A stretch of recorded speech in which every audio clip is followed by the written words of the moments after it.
The war in Ukraine rages on, global alliances are shifting, and Trump and Putin are squaring off in a game of strategy and nerve. The question is, who of the two will end up being played? Let's dive right in and try to answer that question. First, let's set the stage. Trump and Putin aren't strangers. They've got history, like that 2018 Helsinki summit where Trump drew flag for cozying up to Putin. Now, in 2025, Trump is back in power and he's made bold promises, like ending the Ukraine war fast. In fact, he promised to do it in 24 hours, but no one really took that seriously, likely including Trump himself. And Vladimir Putin is still running Russia with an iron grip and is pushing his military deeper into Ukraine, 3 years after the 2022 invasion. Their latest official exchange was a phone call on March 17, 2025, over 90 minutes long according to the White House, and it has given us a glimpse into their dynamic.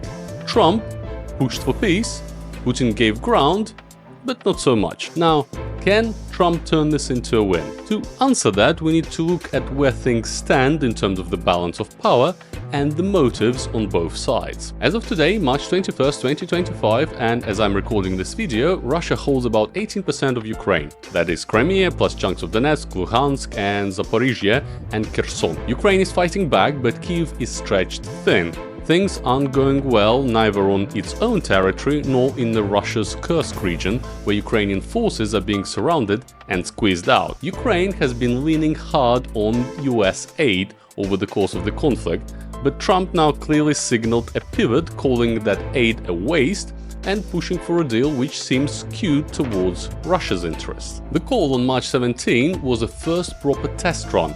Trump pitched a 30-day ceasefire across the board, and Putin countered with a narrower deal, 30 days of no strikes on energy infrastructure like Ukraine's power grid or Russia's oil facilities.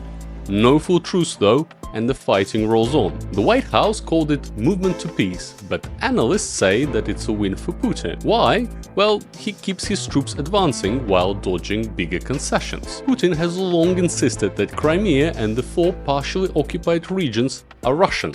Full stop. He has framed the war as a defense against NATO's eastward creep, and he has demanded for Ukraine to abandon its NATO ambitions. And Trump, for his part, has suggested that he's open to dividing up certain assets, which is a very vague phrase, but it could mean recognizing some Russian gains in exchange for peace. The Zaporizhia nuclear power plant, which is Europe's largest, might be a bargaining chip too. Russia has held it since 2022, and both sides have accused each other of risking a meltdown with attacks nearby. Control of that plant and access to Black Sea ports could be key points of contention. But here is where things get tricky. Trump's approach seems to lean on his personal rapport with Putin. He has called their relationship businesslike and pragmatic, and Putin has returned the compliment, praising Trump's focus on US interests. So this, on the first glance, appears to be a perfect power bromance. Yet, their goals don't fully align. Trump wants a quick win, something that he can tout as a foreign policy triumph, and Putin might not be in a rush. Russian forces are advancing slowly in eastern Ukraine, and some analysts say that he believes that time is on his side. Why agree to a deal now if he thinks that he can squeeze more concessions later? Plus, any ceasefire could just be a pause for Russia to rearm, as we've seen in past conflicts like Syria. Then there is the Ukraine itself. President Volodymyr Zelensky is in a tough spot. He has accepted ceasefire idea, but he's adamant that Ukraine's sovereignty isn't negotiable. He has warned that Putin is dragging out talks to gain battlefield leverage, and he's right to be wary. Kyiv wasn't invited to the Trump-Putin call, and that has sparked fears in Ukraine and across Europe that the US might cut a deal over their heads. European leaders are quite jittery too. NATO's cohesion could fray if Trump pulls back American support, and countries like Poland and Germany are already bracing for a flood of refugees or renewed pressure from Russia if the war is frozen on Putin's terms. So is Putin outmaneuvering Trump here? And if so, then how? Well, Putin has been playing this game for over 2 decades, surviving sanctions, rebellions, and international isolation. Trump is a deal maker maybe, but he is stepping into a chess match where Putin is already several moves ahead. First, there is timing. Putin has got no election clock ticking. He is locked in the power until at least 2030, barring some upheaval or illness or death. Trump has got 4 years, maybe 8, and he wants results fast to burnish his legacy.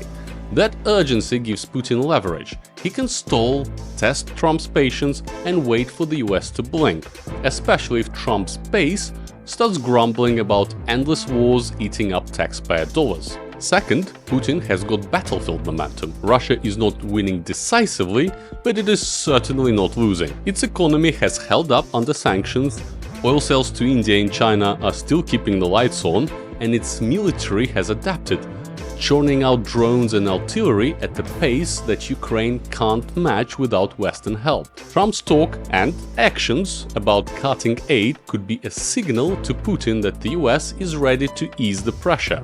If Putin senses that, he might push for more, like a formal Ukrainian pledge to stay out of NATO or a demilitarized buffer zone along Russia's border.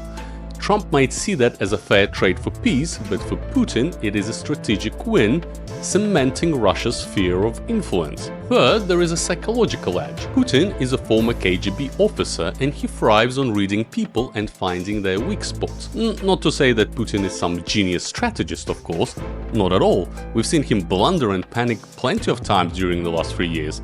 Just take the whole Wagner Group rebellion bonanza. However, when it comes specifically to dealing with Trump, he doesn't need to be a genius. You see, Trump prides himself on being unpredictable, but his playbook is pretty open. He loves flattery, big wins, and avoiding long fights.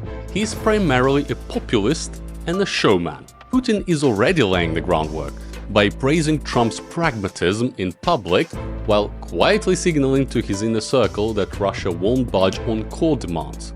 So if Putin can stroke Trump's ego again, say by offering a flashy joint statement, then Trump might concede more than he plans, especially if he's eager to dodge a drawn-out negotiation. And let's not forget the economic angle. Russia's energy leverage over Europe is weaker than it used to be, but it still has got cards to play. For example, its exports of oil to Asia and gas to Turkey.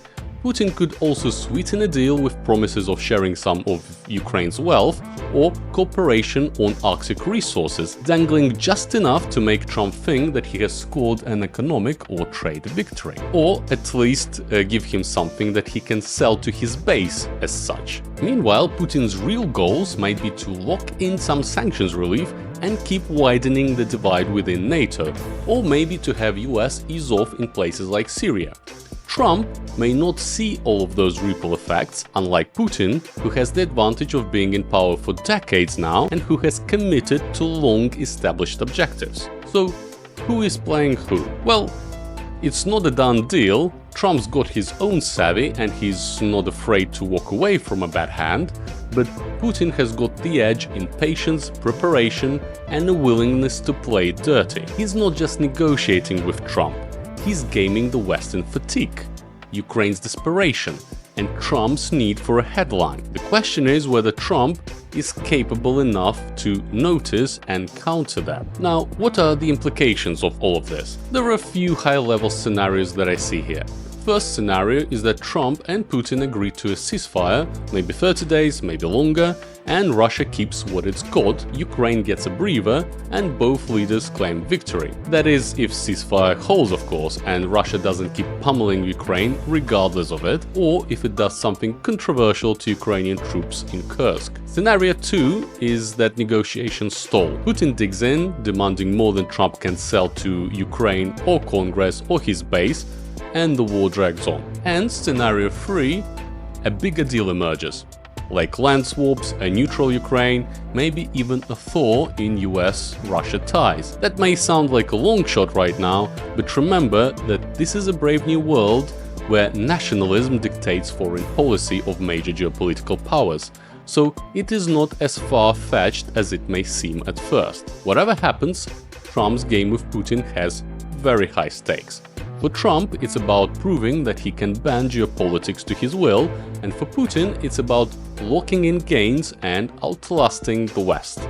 And for the rest of us, It is a window into whether 2025 marks a new geopolitical power shift or just another chapter in a very long conflict. And thank you very much for watching. Let me know in the comments below who you would bet on in this geopolitical match.